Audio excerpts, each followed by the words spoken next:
जय हिंद दोस्तों, TN mentor channel में आपका स्वागत है। आज हम लोग सितंबर 2026 में जो सीटेट का एग्ज़ाम होने वाला है उससे रिलेटेड ईवीएस का जो सब्जेक्ट है उससे रिलेटेड बहुत ही मोस्ट इम्पॉर्टेंट क्वेश्चंस को करेंगे, जो आपके एग्ज़ाम के पॉइंट ऑफ व्यू से बहुत ही इम्पॉर्टेंट होने वाला है और आपको हेल्पफुल भी देगा।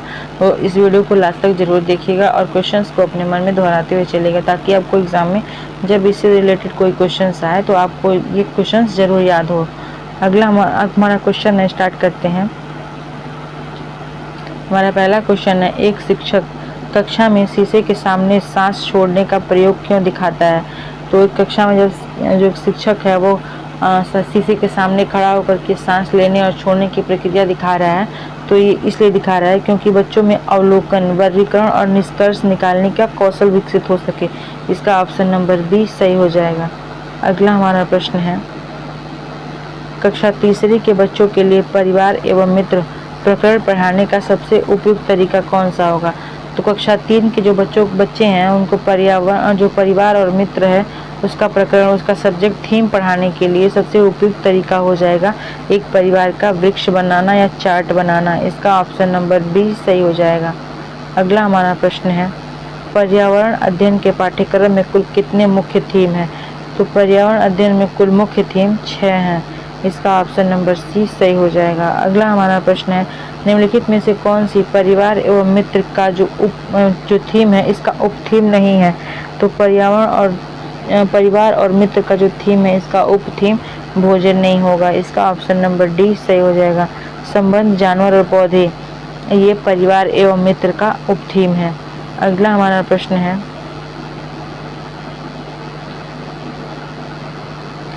प्राथमिक स्तर पर पर्यावरण अध्ययन की सार्थकता के लिए सबसे उपयुक्त विकल्प क्या है? तो प्राथमिक स्तर पर पर्यावरण अध्ययन की सार्थकता यानी कि सबसे अच्छा प्रभावी बनाने के लिए सबसे उपयुक्त विकल्प होगा यह बाल केंद्रित होना चाहिए और अनुभव आधारित होना चाहिए। इसका ऑप्शन नंबर बी सही हो जाएगा। अगला हमारा प्रश्न है, पर्यावरण अध्ययन की पाठ्यचर्या बच्चों को किस ओर ले जाने का प्रयास करती है? तो जो इन्वायरमेंटल जो स्टडी होती है, पर्यावरण अध्ययन होता है, जो पाठ्यचर्या होती है, करिकुलम होता है, वो बच्चों को स्थानीय से वैश्विक की ओर ले जाने का प्रयास करती है। इसका ऑप्शन नंबर बी सही हो जाएगा। अगला हमारा प्रश्न है, भारत के कितने राज्य अरब सागर से लगे हुए हैं?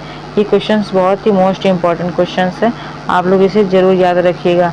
तो भारत का जो राज्य 5 राज्य है यह अरब सागर से लगा हुआ है। इसका ऑप्शन नंबर बी सही हो जाएगा। अगला हमारा प्रश्न है, वो 5 राज्य कौन कौन से हैं? तो गुजरात, महाराष्ट्र, गोवा, कर्नाटक और केरल हैं जो अरब सागर से लगे हुए हैं। अगला हमारा प्रश्न है, वे जानवर जिनके कान दिखाई देते हैं और शरीर पर बाल होते हैं वे क्या कहलाते हैं? तो वे विविपेरस स्तनधारी जो बच्चे देते हैं स्तनधारी कहलाते हैं, जिनके कान बाहर होते हैं। इसका ऑप्शन नंबर बी सही हो जाएगा। अगला हमारा प्रश्न है, वह कौन सा स्तनधारी जीव है जो बच्चे नहीं देता बल्कि अंडे देता है? तो प्लेटिपस जो होता है यह बच्चे नहीं देता, यह अंडे देता है, यह ऐसा स्तनधारी जीव है। इसका ऑप्शन नंबर बी सही हो जाएगा। ये क्वेश्चन बहुत ही मोस्ट इम्पॉर्टेंट क्वेश्चन है, क्योंकि ये क्वेश्चन जब पूछता है तो बच्चों को इसका नाम नहीं पता होता है। अगला हमारा प्रश्न है, पत्थरों के बीच खाली जगह में अपना घोंसला बनाने वाला भारतीय पक्षी कौन सा है? तो जो कलचीड़ी है, जिसे हम लोग इंडियन रॉबिन के नाम से जानते हैं, यह पत्थरों का जो खाली बीच होता है उसके बीच अपना घोंसला बना के रहती है। इसका ऑप्शन नंबर बी सही हो जाएगा। अगला हमारा प्रश्न है, खेजड़ी का पेड़ मुख्य रूप से भारत के किस स्थान में पाया जाता है, किस क्षेत्र में पाया जाता है? तो यह राजस्थान के जोधपुर और बाड़मेर में पाया जाता है। इसका ऑप्शन नंबर बी सही हो जाएगा। जो खेजड़ी का वृक्ष है यह मुख्य रूप से राजस्थान में ही पाया जाता है। अगला हमारा प्रश्न है, मलयालम भाषा में माँ की बड़ी बहन को क्या कहा जाता है? तो मलयालम भाषा में माँ की जो बड़ी बहन होती है उसे बलियम्मा कहा जाता है। इसका ऑप्शन नंबर बी सही हो जाएगा। और हम लोग के यहाँ पे जो माँ की बड़ी बहन होती है उसे हम लोग मौसी कहते हैं। अगला हमारा प्रश्न है, कर्नाटक में प्याज की खेती के दौरान सूखी पत्तियों को काटने के लिए किस औजार का प्रयोग किया जाता है? तो कर्नाटक में जब प्याज की खेती की जाती है उसके दौरान जो प्याज का जो अगल बगल का जो हिस्सा होता है वो सूख जाता है, जो पत्तियाँ होती हैं वो सूख जाती हैं, तो उसको काटने के लिए जिस औजार का प्रयोग किया था उसे इलिगे कहते हैं। इसका ऑप्शन नंबर बी सही हो जाएगा। अगला हमारा प्रश्न है, एक पश्मीना शॉल 6 स्वेटरों के बराबर गर्म होती है। इसे बनाने में कितने घंटे लगते हैं? तो इसे 250 घंटे लगते हैं बनाने के लिए। इसका ऑप्शन नंबर सी सही हो जाएगा। जो एक पश्मीना जो शॉल होती है, इसे बनाने के लिए जो चांगपा जनजाति होती हैं वो इस शॉल को बनाती हैं। इसका ऑप्शन नंबर सी सही हो जाएगा और इसे बनाने में 250 घंटे समय लगता है। अगला हमारा प्रश्न है, स्लॉथ के बारे में कौन सा कथन सही है? इसमें से हमें बताना है कि इसके बारे में कौन सा कथन सही है। वो 20 घंटे सोता है? तो नहीं, वो 17 घंटे सोता है। इसका ऑप्शन नंबर बी ही सही हो जाएगा। वो भालू की तरह दिखता है, हाँ ये सही है, और लगभग 17 घंटे पेड़ पर उल्टा लटक कर सोता है। वह केवल 20 साल तक जीवित रहता है? तो नहीं। हर दिन नीचे उतरता है? तो नहीं, ये हफ्ते में एक बार नीचे उतरता है। अगला हमारा प्रश्न है, पृथ्वी पर मौजूद कुल पानी में से कितने प्रतिशत पानी मीठा है? तो 2.7% पानी मीठा है। इसका ऑप्शन नंबर बी सही हो जाएगा। जो पृथ्वी पर पानी है, पानी का स्रोत है, उसमें से जो पानी मीठा पीने योग्य है वो 2.7% ही है। अगला हमारा प्रश्न है, पीतल जो ब्रास है किन धातुओं का मिश्रण है? तो पीतल जो है यह तांबा और जिंक का मिश्रण है, तांबा और जिंक। इसका ऑप्शन नंबर बी सही हो जाएगा। आप लोग ऐसे भी याद कर सकते हैं, पिताजी। पीतल और जो है ये पीतल जो है यह तांबा और जिंक से मिलकर बना हुआ है। अगला हमारा प्रश्न है, बंगाल की खाड़ी से लगे हुए भारतीय राज्यों का सही समूह कौन सा है? तो पंजाब जो बंगाल की खाड़ी से लगे हुए भारतीय राज्य हैं, इसमें से सबसे पहले पश्चिम बंगाल, उड़ीसा, आंध्र प्रदेश, तमिलनाडु है। इसका सही क्रम यही हो जाएगा। इसका ऑप्शन नंबर बी सही हो जाएगा। अगला हमारा प्रश्न है, पर्यावरण अध्ययन में परिवार एवं मित्र मुख्य जो थीम है, इसके अंतर्गत आने वाली उप थीमें कौन सी हैं? तो पर्यावरण अध्ययन का जो थीम परिवार एवं मित्र है, इसके अंदर जो उप थीम आती है वह संबंध, कार्य और खेल, पशु, पौधे हैं। इसका ऑप्शन नंबर बी सही हो जाएगा। ये परिवार एवं मित्र के उप थीम हैं। अगला हमारा प्रश्न है, मोर को भारत का राष्ट्रीय पक्षी किस वर्ष घोषित किया गया था? तो मोर को भारत का राष्ट्रीय पक्षी 1963 में घोषित किया गया था। इसका ऑप्शन नंबर सी सही हो जाएगा। अगला हमारा प्रश्न है, खेजड़ी के पेड़ों को बचाने के लिए अमृता देवी बिश्नोई के नेतृत्व में बिश्नोई आंदोलन किस वर्ष हुआ था? तो जो खेजड़ी का वृक्ष है, इसे बचाने के लिए अमृता देवी बिश्नोई के नेतृत्व में जो बिश्नोई आंदोलन हुआ था वह 1730 ईस्वी में हुआ था। इसका ऑप्शन नंबर बी सही हो जाएगा। और ये चिपको आंदोलन से पहले ही हो चुका था। और चिपको आंदोलन के जो संस्थापक थे या प्रेरक थे या फिर जो आंदोलनकर्ता थे वह सुंदरलाल बहुगुणा थे। अगला हमारा प्रश्न है, 1 ग्राम कार्बोहाइड्रेट के सेवन से शरीर को लगभग कितनी ऊर्जा प्राप्त होती है? तो 1 ग्राम जो लगभग कार्बोहाइड्रेट है, इसका सेवन करने से शरीर को लगभग 4 किलो कैलोरी ऊर्जा प्राप्त होती है। इसका ऑप्शन नंबर सी सही हो जाएगा। अगला हमारा प्रश्न है, रेगिस्तानी ओक के बारे में कौन सा कथन है? रेगिस्तानी ओक या खेजड़ी का वृक्ष के बारे में कौन सा कथन सही है? तो यह राजस्थान में पाया जाता है और इसकी छाल से दवाइयाँ बनती है। तो नहीं, इसकी छाल से दवाइयाँ नहीं बनती हैं। ये राजस्थान में भले ही पाया जाता है। अगला हमारा है, यह ऑस्ट्रेलिया में पाया जाता है और अपने तने में पानी जमा करता है। हाँ, जो राजस्थानी ओक होता है, डेजर्ट ओक होता है, या अपने जो तने होते हैं इसमें पानी जमा करके रखता है।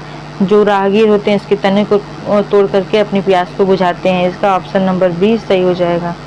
अगला हमारा प्रश्न है, केरल में नदी पार करने के लिए इस्तेमाल की जाने वाली छोटी साधारण नाव को क्या कहते हैं? तो जो केरल में नदी को पार करने के लिए साधारण नाव का इस्तेमाल किया जाता है उसका नाम वल्लभ है। उसे हम लोग वल्लभ के नाम से जानते हैं। इसका ऑप्शन नंबर बी सही हो जाएगा। अगला हमारा प्रश्न है, प्याज की खेती के लिए बीज बोने का सबसे उपयुक्त महीना कौन सा है और इसमें कितने दिनों में अंकुर आने लगते हैं? तो प्याज की खेती को बोने के लिए सबसे अच्छा जो उपयुक्त महीना होता है वह जुलाई का महीना होता है और इसमें जो लगभग 20 दिन के बाद इसमें अंकुर आने लगता है।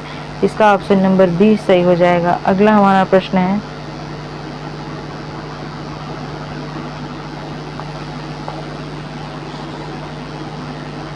पश्मीना शॉल के संबंध में कौन सा कथन सत्य है? इसमें से बताना है जो पश्मीना शॉल है इसके बारे में कौन सा कथन इसमें सही है। तो यह भेड़ के बालों से बनाई जाती है। तो नहीं, ये भेड़ के बालों से नहीं, बकरी के बालों से बनाई जाती है। यह चांगपा बकरी चांगथापी बकरी के बालों से बनती है और एक शॉल बनाने में लगभग 250 घंटे लगते हैं। इसका ऑप्शन नंबर बी ही सही हो जाएगा। ये चांगथांगी बकरी के बालों से बनती है और एक शॉल बनाने में लगभग 250 घंटे लगते हैं और ये चांगपा जनजाति बनाती है। अगला हमारा प्रश्न है कप्पा और कसावा। कप्पा और कसावा किस खाद्य पदार्थ के अन्य नाम हैं जो केरल में लोकप्रिय हैं? तो कप्पा और कसावा को हम लोग टेपियोका कहते हैं, जो केरल राज्य में बहुत ही लोकप्रिय है। इसका ऑप्शन नंबर बी सही हो जाएगा। इसे लोग उबाल करके नारियल के तेल में खाते हैं, नारियल की चटनी के साथ या करी के साथ खाते हैं।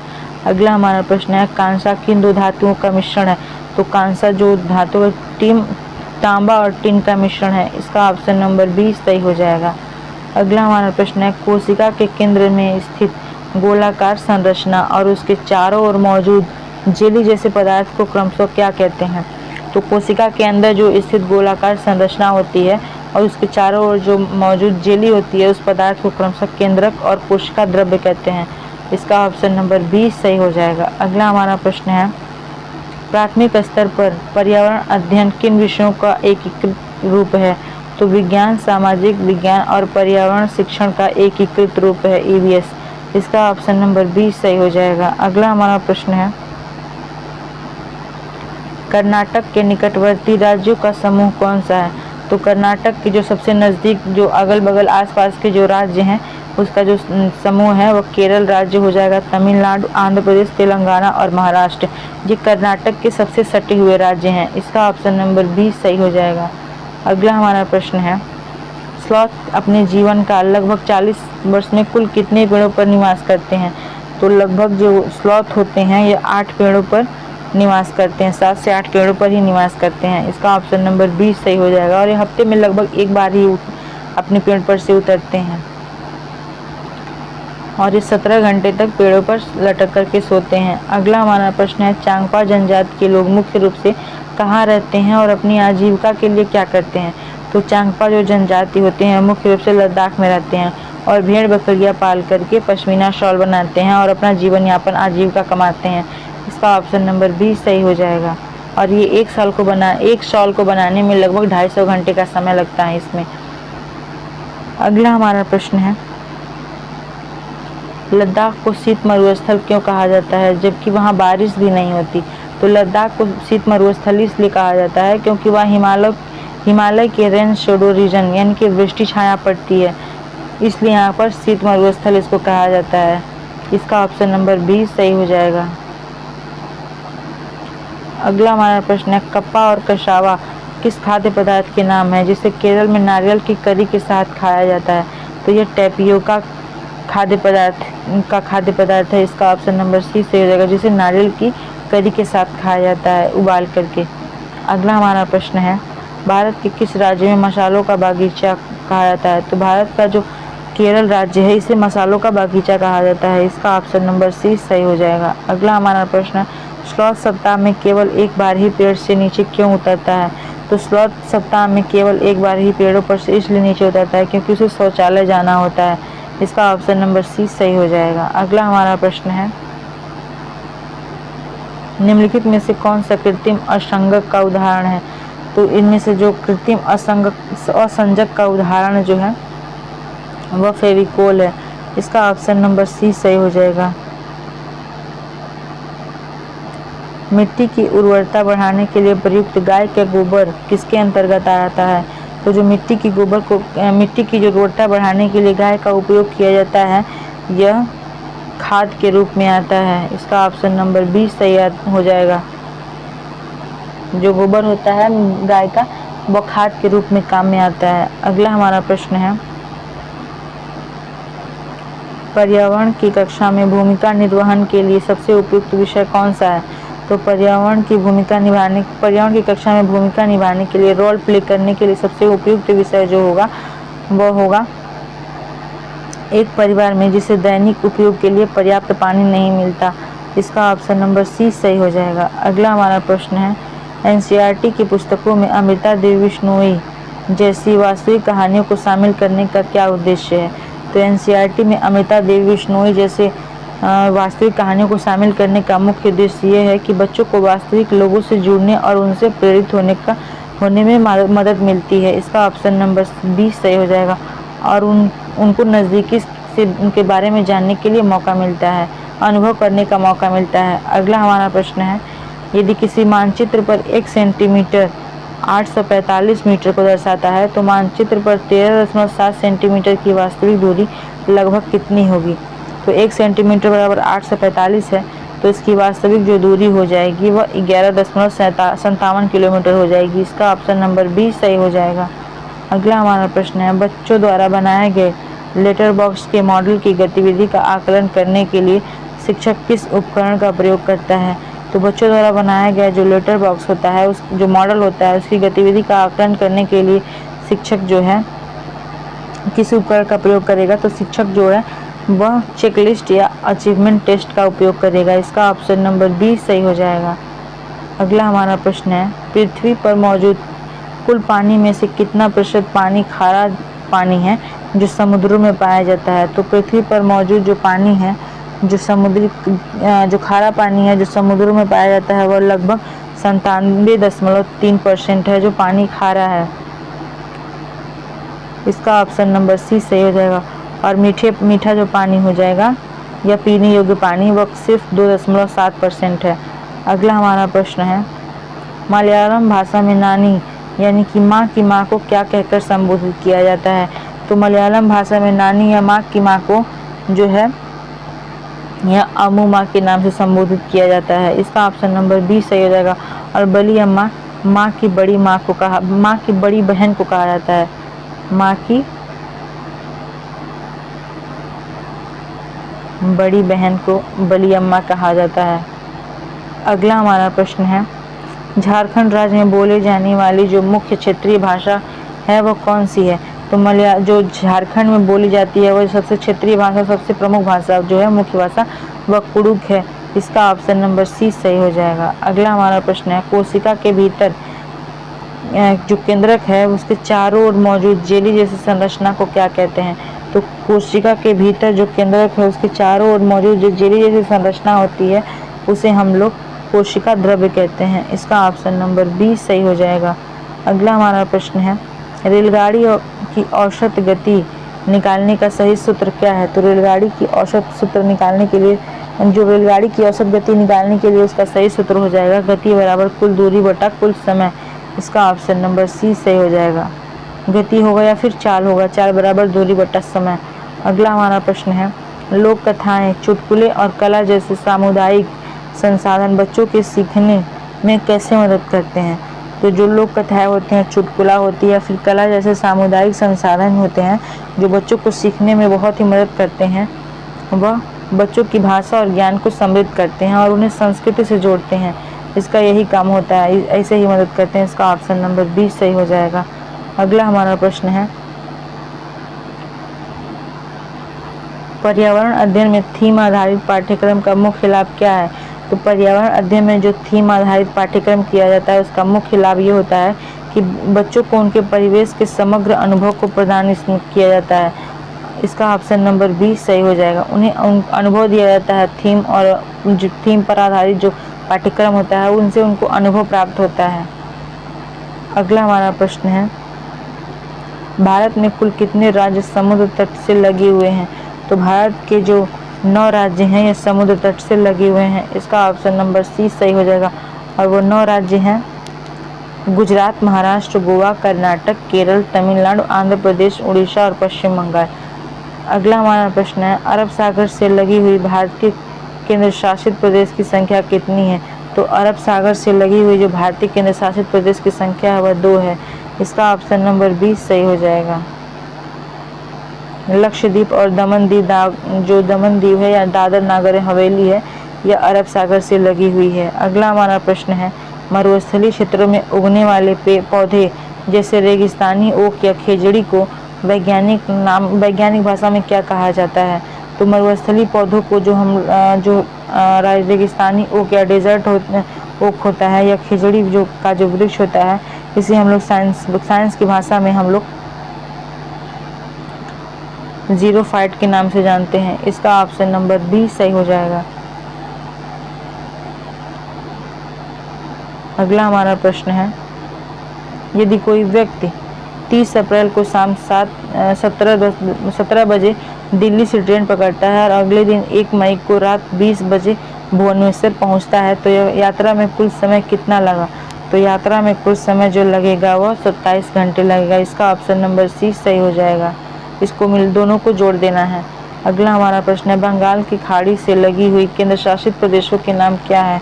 तो बंगाल की खाड़ी से लगी हुई जो केंद्र शासित प्रदेश हैं उसका नाम हो जाएगा पुडुचेरी, अंडमान निकोबार और द्वीप समूह। इसका ऑप्शन नंबर बी सही हो जाएगा। अगला हमारा प्रश्न है, स्लॉथ को उसके असली स्वभाव, आलसी स्वभाव और केवल पत्तियां खाने की आदत के कारण किस श्रेणी में रखा गया है? तो स्लॉथ को उसके आलसी स्वभाव और केवल पत्तियां खाने के कारण उसे शाकाहारी श्रेणी में रखा गया है। इसका ऑप्शन नंबर बी सही हो जाएगा। अगला हमारा प्रश्न है, पिताजी ट्रिक का उपयोग किस मिश्र धातु के घटकों को याद करने के लिए किया जाता है?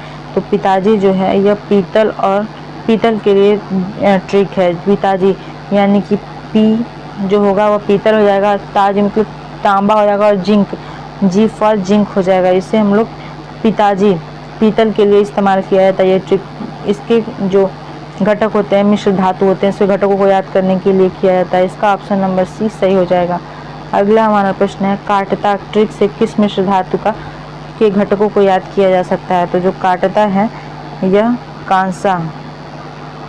कांसा, टीन और तांबा मिश्र धातु के घटकों को याद करने के लिए किया जाता है। इसका ऑप्शन नंबर बी सही हो जाएगा। अगला हमारा प्रश्न है, मानचित्र पर दूरी मापने के लिए इस्तेमाल किए जाने वाले पैमाने का क्या महत्व है? तो जो मानचित्र पर दूरी मापने के लिए जो पैमाना इस्तेमाल किया जाता है, इसका इसलिए महत्व है क्योंकि यह मानचित्र की दूरी और वास्तविक धरातल की दूरी के बीच का संबंध बताता है। इसका ऑप्शन नंबर बी सही हो जाएगा। हमारा आखिरी सवाल है कि प्राथमिक स्तर पर पर्यावरण अध्ययन के शिक्षण में इंटीग्रेटेड दृष्टिकोण जो है, इंटीग्रेटेड अप्रोच का क्या अर्थ है? तो प्राथमिक स्तर पर पर्यावरण अध्ययन के शिक्षण में इंटीग्रेटेड अप्रोचेस जो होता है, इसका दृष्टिकोण का अर्थ हो जाएगा कि विज्ञान, सामाजिक विज्ञान और पर्यावरण शिक्षा को मिलाकर एक साथ पढ़ाना। इसका ऑप्शन नंबर बी सही हो जाएगा।